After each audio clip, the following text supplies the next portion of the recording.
Baik, kita lanjut untuk kelompok selanjutnya, yaitu kelompok Bengkalis. Ini merupakan lanjutan asistensi ya untuk bab 4, 5, 6. Mungkin langsung saja, eee, seperti biasa, siapa yang mau duluan presentasi untuk kelompok Bengkalis, dipersilahkan. Mungkin Joheri atau Erian, silakan. Izin Pak, Bu, mungkin bisa Joheri duluan.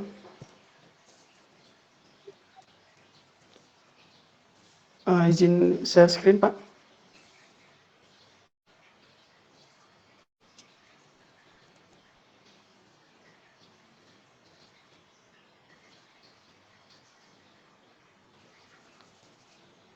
Bapak, apa sudah kelihatan Pak? Kelihatan. Baik, langsung saja saya mulai Pak, izin. Bismillahirrahmanirrahim. Assalamualaikum warahmatullahi wabarakatuh. Perkenalkan, saya Joheri Rizky Fikri Pratama dari kelompok KP Proyek Pembangunan Gedung Kuliah Terpadu 3 Poltek Bengkalis. Insya Allah hari ini kami akan mempresentasikan mengenai laporan koreksi pada pertemuan sebelumnya. Baik, langsung saja. Pada pertemuan sebelumnya, pada laporan bab 4, diberi koreksi oleh Bapak, ada 2 pertanyaan atau 2 koreksi. Yang pertama itu diminta untuk membuat tabel atau rekapitulasi material, alat, dan tenaga kerja. Lalu yang kedua, periksa spesifikasi apakah tiang panjang K400 dan bor pile K300. Baik, langsung ke soal yang pertama, yaitu rekapitulasi yang pertama itu ada material. Di sini jumlah material yang tertera di tabel seperti beton itu gabungan dari semen, agregat, dan air. Ini saya jumlahkan setiap beton yang ada di RAB Pak. Begitupun dengan tulangannya. Tapi untuk kawat pengikat, saya tidak mendapatkan datanya Pak. Saya sudah tanya ke kawan yang sudah KP sebelumnya juga, tidak ada. Lalu untuk kayu atau backisting, saya dapatkan juga jumlahnya dari RAB. Lalu untuk mini pile, saya bertanya ke teman yang sudah KP sebelumnya di sana, untuk gedung kuliah terpadu 3 itu menggunakan mini pile 366 buah. Adapun panjang satuan per mini pile itu kalau tidak salah 1 minimal itu panjangnya 6 meter, kalau salah Pak. Jadi untuk digunakan dalam proyek GKT 3 ini menghabiskan sekitar 366 buah. Lalu ada rekapitulasi alat. Di sini data yang saya dapatkan, data yang benar yang tertera pada laporan. Ada juga data yang kami ingat-ingat gitu Pak, ketika kami sedang KP di GKT 3, ada beberapa saja alat yang ada di sana, yang tersedia di sana. Ada pula bertanya ke teman, seperti pengaduk molen ada berapa buah, kata teman ada 2 buah. Lalu untuk vibrator beton itu ada 2 buah juga, waktu kami melaksanakan pengecoran.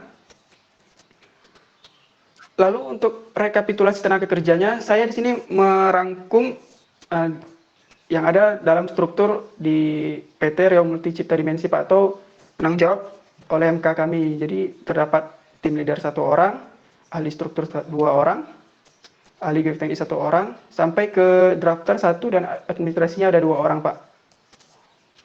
Saya memasukkan PT Riau Multi Cipta Dimensi karena pada saat kami KP di Poltek Bengkalis,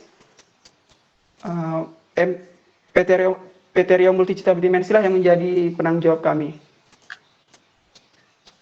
Lalu soal yang kedua, itu ada Bapak meminta pada kami itu untuk memeriksa kembali spesifikasi apakah tiang panjang benar K400 dan bor pile-nya K300.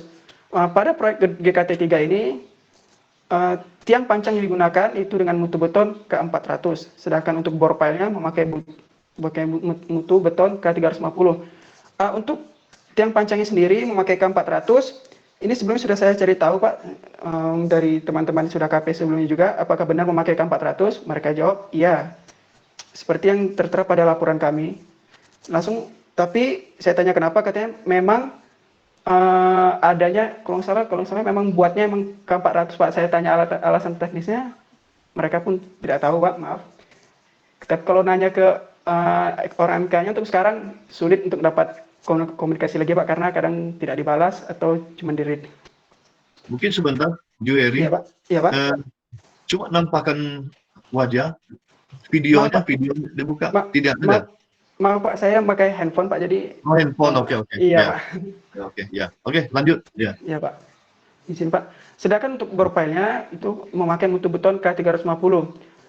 Untuk kebenaran dari mutu beton bor pile ini, saya melihat langsung dari RAB Pak, dan benar tertera di sana K350. Mungkin sebelumnya terdapat kekeliruan, kami menuliskan K300. Mungkin ini saja mungkin Pak yang bisa saya sampaikan, lebih dan kurang saya mohon maaf. Saya akhirul kalam. Assalamualaikum warahmatullahi wabarakatuh. Waalaikumsalam warahmatullahi wabarakatuh. Ya, mungkin Juheri, yang kemarin sampai bab berapa kita sudah absensi, dan yang belum absensi itu bab berapa saja? Yang kemarin koreksinya bab 4, 5, 6 Pak. Jadi untuk nanti bab 7 dan 8. Oke, jadi bab 7, 8, saya kira itu sudah disampaikan, paling sedikit aja lah, supaya mengingat waktu juga ya, sedikit aja, bahwa tadi rekapitulasi yang ditampilkan, kalau mau ditambah, itu alangkah baiknya ya, tadi hanya menyampaikan misalkan beton, 614,82 meter kubik disampaikan. Alangkah baiknya di breakdown, supaya lebih teknis, ada rasionya, jadi gini, beton untuk balok itu berapa kubik, pelak lantai berapa kubik, kolom berapa kubik, dan kalau ditabelkan dia ada rasio tulangan. Misalnya untuk pelak lantai itu adalah 110 kilogram besi per kubik. Nah itu kan ada nilai-nilai manfaatnya. Kolom katakanlah 280 kilogram per meter kubik, atau balok 170 kilogram per meter kubik. Ya. Soalnya kenapa? Sebagai orang teknik, kalau balok itu 500 kg per meter kubik, tidak masuk akal saya bilang. Jadi kita ada feeling feeling engineering, ya. Nah, kalau plat pada umumnya, kalau yang desainnya nggak aneh-aneh, ya bentangnya tidak aneh-aneh, plat lantai ya mungkin antara 80 sampai 120 kilo per meter kubik. Tidak akan lebih dari itu platnya seperti apa gitu kan. Balok juga demikian. Nah, balok mungkin bisa dari 140 sampai 250 masih mungkin. Kolom dari 250 sampai 350 masih mungkin. Nah, jadi itulah yang kita lihat ya, rasio-rasio pembesian pada struktur beton tulang seperti apa. Jadi kita cari sesuatu yang lebih ada nilai manfaatnya gitu. Oke, cuma itu aja. Maaf Pak, kayaknya ya. Saya ulangi, berarti saya harus jabarkan lagi gitu Pak ya? Iya. Ya, dijabarkan lagi, di breakdown lagi, sehingga dapat rasio tulangan. Kalau masuk rasio break-casing juga bagus. Kalau pelak lantai 10 meter persegi itu. Kalau kolom bisa dari 6, 7, 8 meter persegi per meter kubiknya. Kalau balok juga demikian. Ya, mungkin ya 8 sampai 10 gitu, ya. Sehingga kalau seorang estimator yang sudah biasa, dia udah tahu. Ada yang janggal, dia sudah tahu. Jadi kita maunya di berbagai bidang di teknik sipil, di bidang estimasi, kita begitu melihat rasio, oh tahu, ini salah atau tidak. Di bidang struktur, kita melihat pembesian tadi, di lapangan kok 3 di atas, 6 di bawah, oh ini salah ini. Nah, jadi bukan sekedar feeling itu feeling engineering.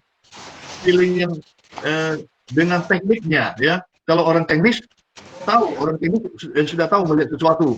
Jadi bukan asal-asal menurut perkiraan saya, tidak seperti itu. Tentu dengan pertimbangan teknis, ya. Feeling engineering adalah yang sudah berdasarkan pertimbangan teknis, gitu. Baik Pak, terima kasih Pak. Nah, sebenarnya sasaran itu yang kita capai. Kita ke lapangan tidak bawa kamus, ya kan? Sasarannya kompetensi dasar itu yang sudah kita miliki, itulah modal kita. Ketika tinjau lebih lanjut, kalau sesuatu ada masalah, baru masuk analisis kan? Nah, baru kan cari waktu lagi tuh. Jadi ketika kita mengkoreksi, tidak mungkin bawa komputer, bawa program, tidak mungkin. Hanya kita inspeksi dulu dengan feeling tadi, feeling engineering tadi. ketika ada masalah baru kita khusus evaluasi di tempat yang ada masalah itu, kemudian kita analisis kan gitu. Ya, tidak mungkin analisis duluan. Nah, oke, jadi untuk hari ini boleh. Hari ini lanjutkan ke bab berapa lagi hari ini? Bab 5 Pak, 56, 456. Untuk hari Bab 456. Jadi yang mau disampaikan sekarang bab 4 atau bab berapa? Oh, yang mau dikoreksi lanjutan babnya sekarang 78 Pak, bab 78. Nah, 78. Jadi bab 7 sekarang. Yang untuk lanjutannya, tapi yang untuk koreksi hari ini itu bab 456 Pak, untuk koreksi hari ini. Oh gitu. Yang Bab 78-nya belum ya? belum Pak, belum dikoreksi. Oh, maunya sekalian bercepat dimasukkan. Jadi kita langsung diskusi ke bab 78 gitu. Nah, Ini tapi kami sudah buat bab 78 kemarin Pak, udah ngirim. sudah kirim. Sudah Pak, pakai hard file sebelumnya. Gitu. PPT-nya ada. Kalau ada langsung presentasi aja hari ini. Oh, maaf Pak, PPT-nya nggak ada Pak. Soalnya kemarin kan bab 456 disuruh Bapak Ya, koreksi. ya betul. Untuk selanjutnya disuruh koreksi hanya sepintas selalu aja review. Kita udah masuk ke bab baru dalam pertemuan berikutnya gitu. Jadi tidak khusus udah presentasi koreksi kan waktu banyak habis nih. Banyak habis waktu. Dia tidak maju-maju kerjanya nih. Ya, untuk yang akan datang langsung dipersiapkan bab baru. Ini untuk rekan-rekannya yang ambil KP juga gitu ya. Presentasi nanti saya minta koreksi. Ketika pertemuan berikut sedikit aja koreksi sudah diperbaiki Pak dari mana sampai mana langsung presentasi bab baru gitu. Jadi tidak 2 kali loh. Itu nanti habis waktu. Ya. Oke lah nggak apa-apa lah kali ini karena belum ada persiapan. Ya untuk besok langsung. Jadi bab 78 nanti saya koreksi ya. Kebetulan bab 78 sudah final ya, selesai habis itu. Ya oke, ada yang perlu ditanyakan nggak bab 78? Kalau ada perlu tanyakan, kita bisa diskusikan sekarang. Ya, walaupun belum presentasi ya, di pertemuan berikutnya kita presentasi. Ada pertanyaan? Mungkin belum ada sih Pak. Oh belum ada, berarti tinggal. Karena apa? Mungkin kami nunggu koreksi dari Bapak dulu mungkin Pak, biar tahu salahnya di mana. Ya oke, kalau sampai 456 saya anggap sudah selesai. Ya. Oh gitu Pak.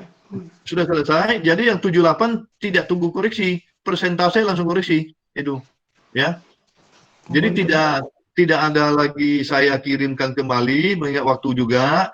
Langsung Anda berdua atau bertiga siapkan PPT-nya, cari waktu presentasi. Langsung dikoreksi di waktu presentasi itu aja. Ya. Ya. Oh, baik Pak. Nah, oke. Orang dilanjutkan boleh? Orang kedua sekarang?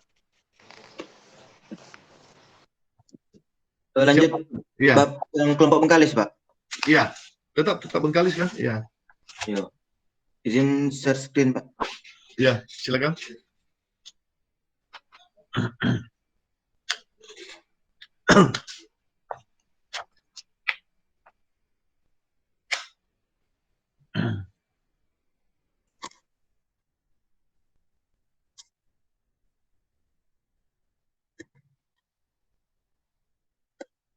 Apakah sudah kelihatan, Pak? Kelihatan.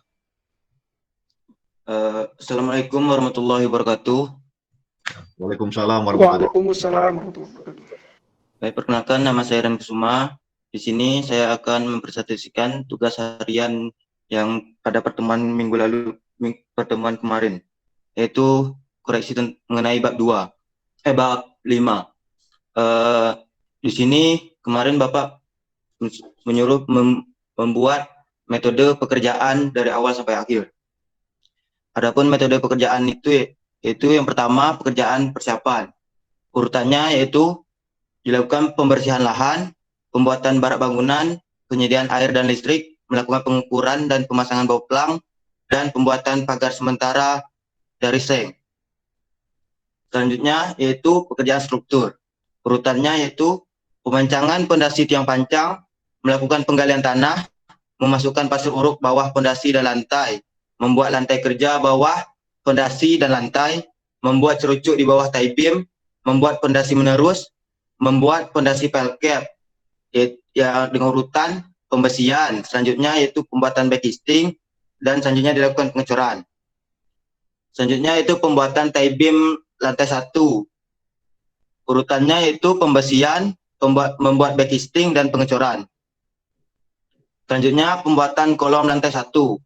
Urutannya itu pembesian, membuat backing, dan pengecoran. Pembuatan balok dan plat lantai pada lantai 2, yaitu membuat backing, pembesian, dan pengecoran. Selanjutnya pembuatan kolom lantai 2. Urutannya itu membuat pembesian, membuat backing, dan melakukan pengecoran. Selanjutnya pembuatan balok dan plat lantai pada lantai 3, yaitu urutannya membuat backing, pembesian, dan pengecoran. Selanjutnya pembuatan kolom lantai 3, pembesian, membuat backing, dan pengecoran. Membuat balok dan plat dak pada lantai atap, urutannya itu membuat backing, pembesian, dan pengecoran. Selanjutnya pemasangan rangka baja ringan dan pemasangan atap genteng. Selanjutnya pembuatan tangga dari lantai 1 sampai lantai 3. Urutannya itu membuat backing, membuat pembesian, dan melakukan pengecoran. Selanjutnya penimbunan pada plat lantai 1 dengan tanah, setelah itu dilakukan pengecoran. Selanjutnya itu pekerjaan arsitek. Urutannya yang pertama memasang dinding bata dari lantai 1 sampai lantai 3. Selanjutnya membuat kolom dan balok praktis dari lantai 1 sampai lantai 3. Yang ketiga, pemasangan kusen untuk pintu dan jendela pada lantai 1, lantai 2, dan lantai 3. Yang keempat, membuat plesteran dan acian dinding bata dari lantai 1 sampai lantai 3. Selanjutnya, memasang dinding bata pada lantai atap. Selanjutnya, membuat plesteran dan acian dinding bata pada lantai atap. Seterusnya, pemasangan pintu dan jendela pada lantai 1, 2, dan lantai 3. Pekerjaan pembuatan kamar mandi lantai 1, 2, dan lantai 3. Adapun pekerjaan pembuatan kamar mandi yaitu pemasangan kloset jongkok, floor drain, keran dinding, meja wastafel, dan wastafel gantung. Selanjutnya pemasangan elektrikal untuk gedung 3. Selanjutnya pemasangan plafon GRC dan gipsum pada lantai 1, lantai 2, dan lantai 3. Pemasangan list plafon gipsum pada lantai 1, lantai 2, dan lantai 3. Pemasangan waterproofing pada lantai 2, lantai 3, dan lantai atap. Memasang lantai granit, lantai keramik dinding, dan plin keramik pada lantai 1, lantai 2, dan lantai 3. Selanjutnya pemasangan railing tangga pada lantai 1 dan lantai 2. Selanjutnya pengecatan dinding, plafon, dan list plafon pada lantai 1, lantai 2, dan lantai 3. Yang kedua yaitu pekerjaan pemancangan pondasi tiang pancang. Dalam proses pekerjaan pondasi pancang dilakukan pematokan titik pondasi menggunakan kayu mal yang dipasang tali dan diwarnai dengan cat merah supaya mempermudah proses pemancangan tiang.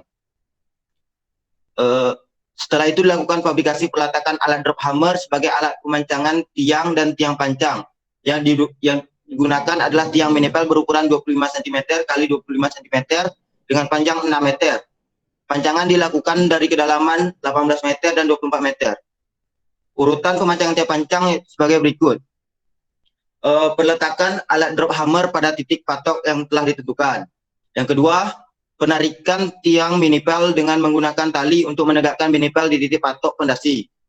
Yang ketiga, mengecek kembali tiang pancang dengan menggunakan water pass untuk menentukan tegak lurusnya tiang sebelum dipancang. Selanjutnya, penancapan tiang menggunakan drop hammer dengan beban 1,3 ton yang dilakukan.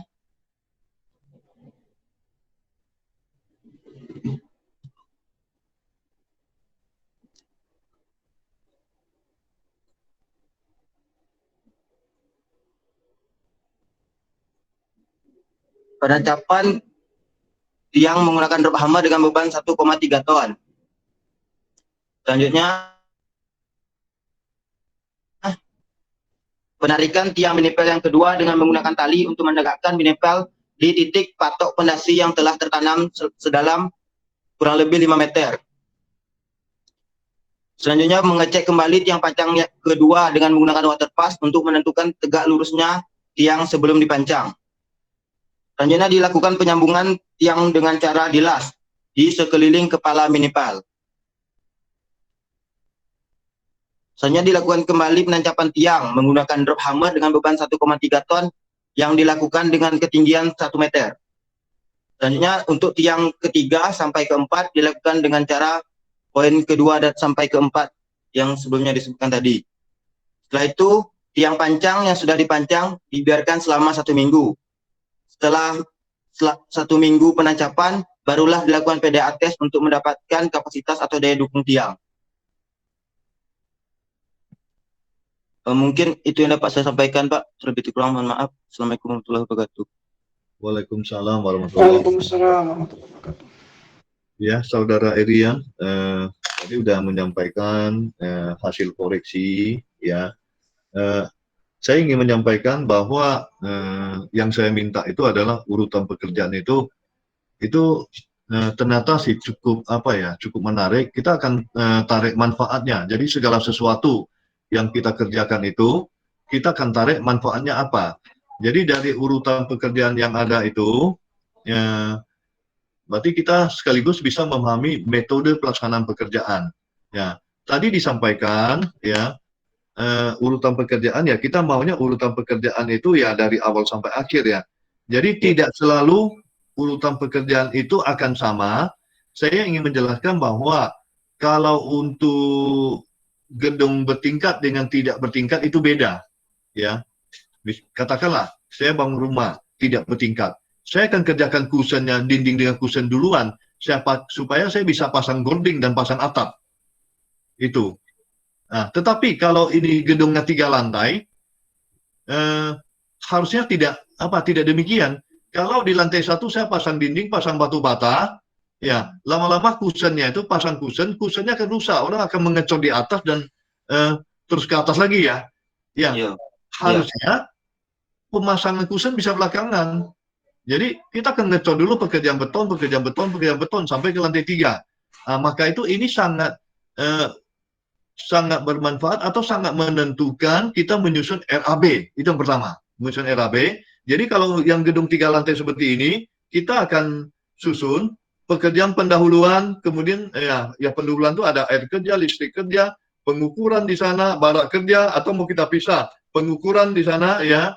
Nah, terus galian pondasi, pekerjaan pemancangan dulu, baru ada galian, kalau dia tiang pancang ada galian, kemudian pile cap, tie beam, sebelum itu ada lantai kerjanya, kita berurutan, kerjakan tie beam, kerjakan kolom, kerjakan lantai atas, terus ke atas. Selesai, baru kita pekerjaan pemasangan dinding batu bata, pekerjaan kusen. Jadi urutan pekerjaan itu adalah sama dengan item-item di RAB. Jadi biasanya kalau kita lihat RAB yang bagus, ya, dia adalah urutan metode pelaksanaan pekerjaan dari awal sampai akhir. Jadi finishing letaknya di ujung itu.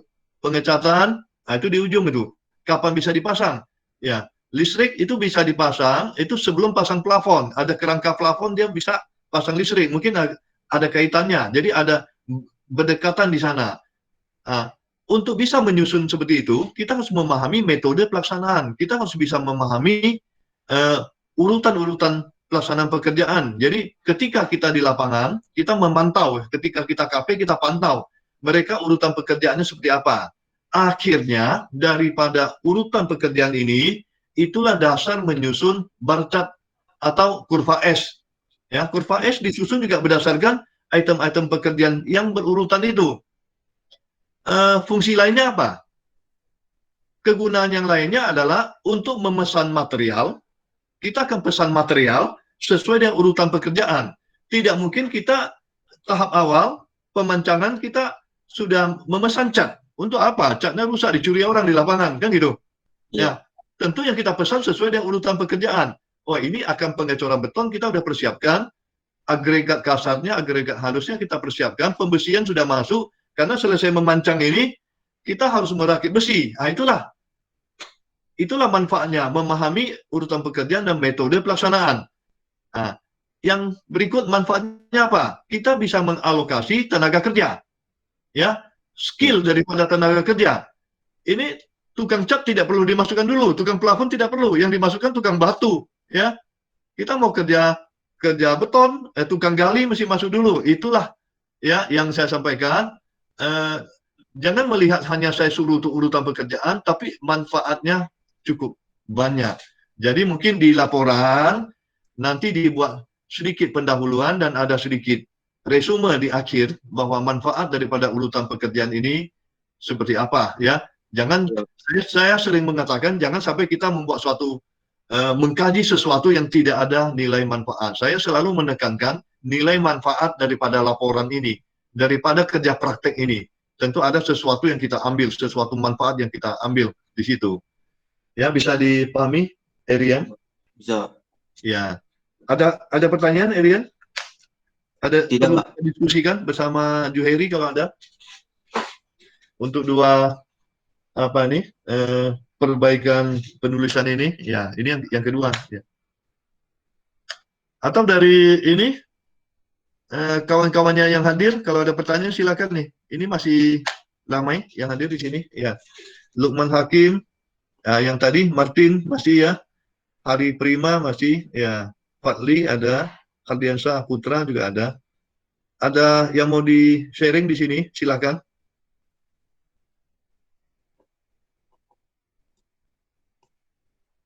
Silakan. Anda juga yang ikut KP kan? Yang kawan-kawan ini? Iya, Pak. Silakan. Ada sesuatu mau ditanyakan kepada kawan Anda boleh? Juheri sama Erian boleh? Mau tanyakan apa? Ya, Fadli boleh?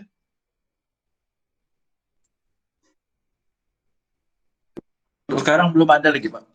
Oh, belum ada sekarang. Ya. Oke, mungkin nanti yang akan datang kalau ada, ya, supaya suasana presentasi kita lebih hidup gitu. Ya, jadi yang hadir tidak sekedar menonton aja, tapi ikut berpartisipasi supaya lebih hidup. Ya.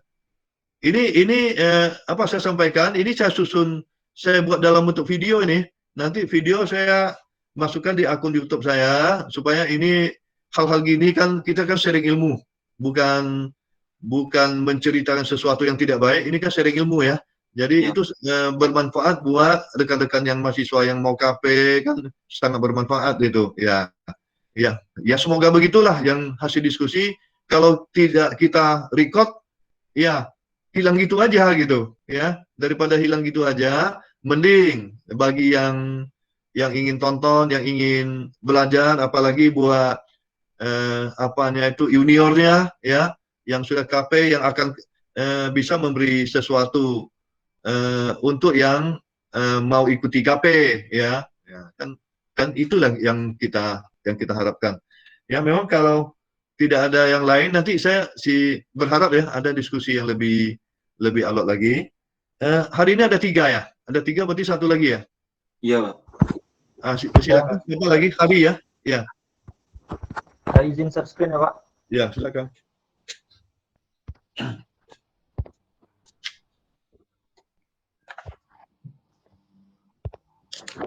Baiklah, Assalamualaikum warahmatullahi wabarakatuh. Waalaikumsalam warahmatullahi wabarakatuh. Perkenalkan, nama saya Hari Prima Putra, mahasiswa KP dari Politeknik Negeri Bengkalis. Di sini saya akan mempresentasikan pada bab 6 yaitu pengawasan dan pengendalian proyek beserta mekanisme pekerjaan hammer test dan slam test. Dalam pelaksanaan proyek, suatu ketika dapat menyimpang dari rencana, maka pengawasan dan pengendalian proyek perlu dilakukan agar hal-hal yang menghambat tercapainya tujuan proyek dapat segera diselesaikan. Pengawasan adalah suatu proses pengevaluasian atau perbaikan terhadap pelaksanaan kegiatan dengan pedoman pada standar dan peraturan yang berlaku dengan tujuan agar hasil dari kegiatan tersebut sesuai dengan perencanaan proyek. Sedangkan pengendalian adalah usaha yang sistematis untuk menentukan standar yang sesuai dengan sasaran perencanaan, merancang sistem informasi, membandingkan pelaksanaan dengan standar, menganalisis kemungkinan adanya penyimpangan antar pelaksanaan dan standar, kemungkinan mengambil tindakan perbaikan yang diperlukan agar sumber daya digunakan secara efektif dan efisien dalam rangka mencapai sasaran. Pengawasan mutu bahan pada pembangunan gedung kuliah terpadu Politeknik Negeri Bengkalis dilakukan dengan berpedoman pada RKS, di mana spesifikasi bahan sudah ditentukan sesuai perencanaan yang berdasarkan pada standar nasional Indonesia. Salah satu upaya yang dilakukan adalah pengadaan bahan dilakukan dari sumber maupun produsen yang sudah terpercaya kualitasnya, namun tetap memperhatikan kesesuaian harga. Untuk menjaga mutu bahan juga dilakukan pengawasan terhadap penyimpanan bahan di lokasi proyek, dan juga saat bahan tiba di lokasi proyek harus dilakukan pemeriksaan terhadap kualitas dan kuantitas bahan tersebut. Yang pertama, hammer test. Pengendalian mutu bahan pada proyek pembangunan gedung kuliah terpadu Politeknik Negeri Bengkalis dilakukan dengan melaksanakan pengujian di lapangan, yaitu pemeriksaan mutu beton di lapangan sebelum digunakan dengan hammer test. Hammer test yaitu suatu alat pemeriksaan mutu beton tanpa merusak beton. Metode ini akan diperoleh cukup banyak data dalam waktu yang relatif singkat dengan biaya yang murah. Metode pengujian ini dilakukan dengan memberikan beban intake atau tumbukan pada permukaan beton dengan menggunakan suatu massa yang diaktifkan dengan menggunakan energi yang besarnya tertentu. Jarak pantulan yang timbul dari massa tersebut pada saat terjadi tumbukan dengan permukaan beton benda uji dapat memberikan indikasi kekerasan.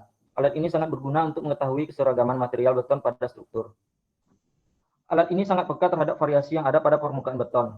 Misalnya keberadaan partikel batu pada bagian-bagian tertentu dekat permukaan. Oleh karena itu diperlukan pengambilan beberapa kali pengukuran di sekitar setiap lokasi pengukuran, yang hasilnya kemudian dirata-ratakan.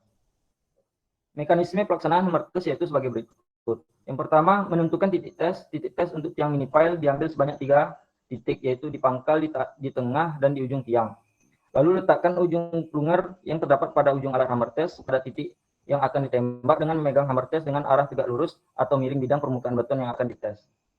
Plunger ditekan secara perlahan-lahan pada titik tembak dengan tetap menjaga kestabilan arah dari alat hammer. Lakukan pengetesan terhadap masing-masing titik tembak yang telah ditetapkan semula dengan cara yang sama. Tarik garis vertikal dari nilai pantul yang dibaca pada grafik 1, yaitu hubungan antara nilai pantul dengan kekuatan tekan beton yang terdapat pada alat hammer, sehingga memotong kurva yang sesuai dengan sudut tembak hammer. Besar kekuatan tekan beton yang dites dapat dibaca pada sumbu vertikal, yaitu hasil perpotongan garis horizontal dan sumbu vertikal. Yang kedua, uji slam test. Slam test beton adalah pengujian yang dilakukan untuk mengetahui seberapa kental adukan beton yang akan diproduksi. Pengujian ini penting dilakukan karena terdapat 2 tujuan utama. Yang pertama itu, slam test beton adalah pengujian kekentalan beton agar beton yang diproduksi dapat mencapai kekuatan mutu beton dan mendapatkan nilai slam yang baik. Yang kedua, fungsi lain dari uji slam beton adalah agar beton yang diproduksi di batching plan akan sesuai dengan rencana kerja dari sebuah bangunan yang dibangun. Pada proyek pembangunan GKT Politeknik Negeri Bengkalis, pemeriksaan mutu beton di lapangan sebelum dituangkan dilakukan dengan slam test, yaitu menggunakan alat kerucut Abram. Adapun pengujian slam dapat dilakukan dengan cara sebagai berikut. Yang pertama, basahi cetakan kerucut dan plat dengan kain basah. Yang kedua, letakkan cetakan di atas plat, lalu isi sepertiga cetakan dengan beton segar, padatkan dengan batang logam sebanyak merata dengan menusukannya. Lapisan ini penusukan bagian tepi dilakukan dengan besi dimiringkan sesuai dengan dinding cetakan. Pastikan besi menyentuh dasar, lakukan 25-30 kali tusukan. Lalu isi sepertiga bagian berikutnya menjadi terisi 2/3. Dengan hal yang sama sebanyak 25-30 kali tusukan. Pastikan besi menyentuh lapisan pertama. Lalu isi sepertiga akhir seperti tahapan pada nomor 4. Sambil menunggu, bersihkan kelebihan beton di luar cetakan setelah selesai dipadatkan. Ratakan permukaan benda uji, tunggu kira-kira 1 atau 2 menit, sambil menunggu bersihkan kelebihan beton di luar cetakan dan di plat. Cetakan diangkat perlahan, tegak lurus ke atas. Ukur nilai slam dengan membalikkan kerucut di sebelah menggunakan perbedaan tinggi rata-rata dari benda uji. Toleransi nilai slam dari beton segar kurang lebih 2 cm. Jika nilai slam sesuai dengan standar, maka beton dapat digunakan. Nilai slam yang digunakan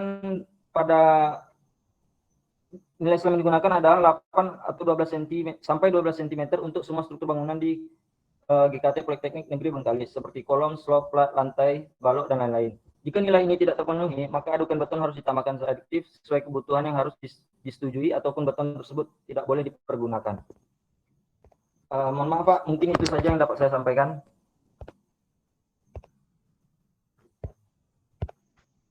Oke, Saudara Ari, itu tentang slam test dan hammer test ya. Kalau slam test dalam asistensi kemarin saya sudah sering membahasnya. Mungkin saya akan lebih tekankan ke hammer test. Ada beberapa uraian yang mau saya sampaikan. Tapi sebelumnya di slam test itu tadi ada dikatakan bahwa untuk menentukan mutu beton, coba dikoreksi, slam test tidak menentukan mutu beton. Ya, slam test tidak menentukan mutu beton. Slam test adalah menentukan kekentalan daripada coran yang ada.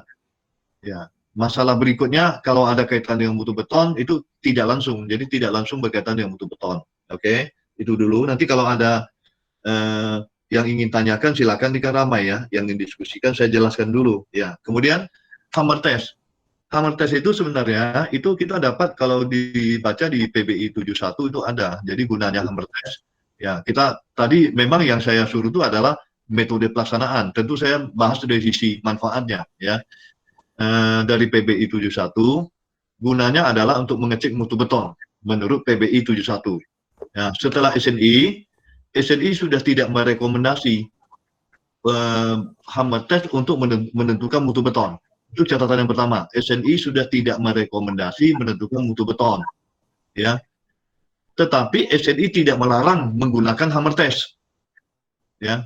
Jadi pertama dia tidak merekomendasi menggunakan hammer test untuk mengecek mutu beton, tapi SNI tidak melarang. Jadi di SNI lebih ke ya kalau dia tidak melarang, dia akan lebih ke pengujian keseragaman.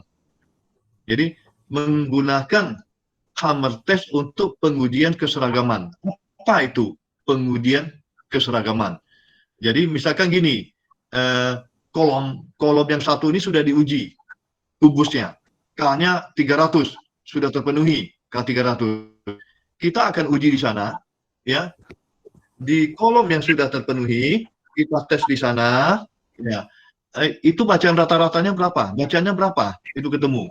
Kemudian kita bandingkan dengan kolom-kolom yang akan kita cek di lapangan.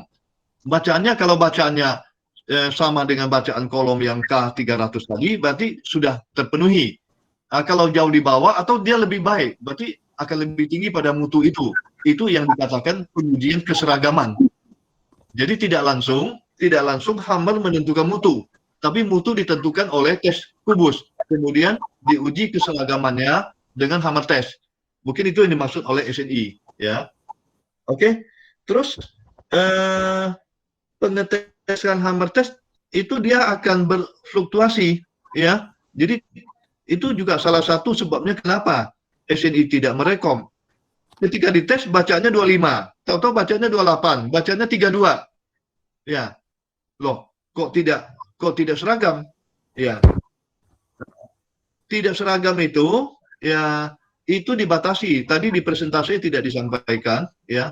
Tidak sampaikan apakah itu tidak tersampaikan atau memang belum ada recordnya, belum ada dicatat. Nanti dicari di Google SNI tentang hammer test, ada SNI-nya. Dia kalau tidak salah simpangannya tidak boleh melampaui 4 ya. Jadi kalau yang dari 20 kali baca tadi tidak dijelaskan ya. Dalam area 20 kali 20 dia 20 kali tembak, 20 kali tembak yang simpangannya terlampau jauh tidak boleh dibaca. Misalkan gini, bacanya rata-rata sekitar 25. 25 boleh dibaca, 3 boleh dibaca. Nah, ke atasnya batasnya 27, berarti 23 sampai 27 yang diambil. Atau rata-rata lebih tinggi. Ya. Mengapa tidak diambil? Ya. Karena kalau kita gunakan hammer test, ketika kita tembak di beton yang keropos, bacanya kecil. Padahal dalamnya bagus, ada permukaannya yang jelek. Jadi hammer test sangat ditentukan oleh permukaan beton.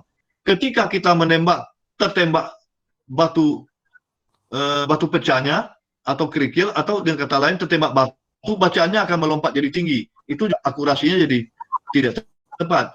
Tertembak, kadang-kadang pengecorannya tidak begitu bagus, tertembak besinya, dia akan bacanya jadi tinggi. Itu jadi tidak tepat, ya, sangat tinggi. Maka itu yang diambil adalah ada batasannya, ya. Jadi ada selangnya, sekitar 4 ya, 4 atau 5. Nanti baca di SNI yang ada di Google, ya. Mungkin itu yang ulasan yang bisa saya sampaikan. Silakan kita